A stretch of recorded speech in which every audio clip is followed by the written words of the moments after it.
Hello viewers, क्या आप जानते हैं एयर फ्रांस फ्लाइट 447 31 मई 2009 की रात को ब्राजील के शहर रियो डी जनेरियो से फ्रांस के दारुल हुकूमत पेरिस के लिए रवाना हुई। ये एक मामूल की बैनुल कौमी प्रवास थी जिसमें 228 मुसाफिर सवार थे, जिनमें मुख्तलिफ ममालिक के शहरी शामिल थे।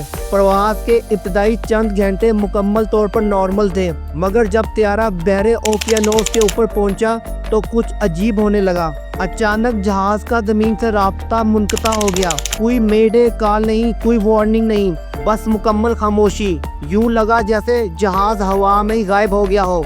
इस हैरान कुन वाक़े ने दुनिया भर में खौफ और परेशानी की लहर दौड़ा दी। सर्च टीमों ने फौरन कार्रवाई शुरू की, लेकिन कई दिनों तक कुछ न मिला। फिर समंदर की सतह पर कुछ मलबा और चंद लाशें तैरती मिली।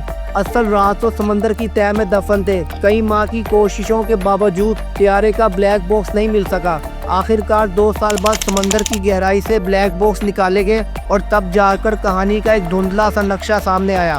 तहकीकात से पता चला कि खराब मौसम में रफ्तार नापने वाले सेंसर फ्रीज हो गए थे। पायलट्स को गलत डाटा मिला, ऑटो पायलट बंद हुआ, सेंसर ने काम करना बंद कर दिया था, जिससे पायलट्स को त्यारे की असल रफ्तार का इल्म ना हो सका। ऑटो पायलट बंद होते ही कंट्रोल इंसानी हाथों में आ गया, लेकिन तजर्बाकार पायलट भी फैसला कुल लम्हा में उलझ गए। उन्होंने गलती से त्यारा ऊपर की जानिब खींचना शुरू कर दिया, जिससे वो स्टाल की हालत में चला गया। जहाज तेजी से नीचे गिरने लगा और सिर्फ 3 मिनट में समंदर से टकराकर मुकम्मल तौर पर तबाह हो गया। लेकिन सवाल यही ख़त्म नहीं होते। अगर पायलट तरबियत याफ्ता थे तो वो क्यों घबरा गए? सेंसर क्यों फेल हुए? क्या यह सिर्फ एक तकनीकी खराबी थी या कोई बड़ी कोताही छुपाई जा रही है?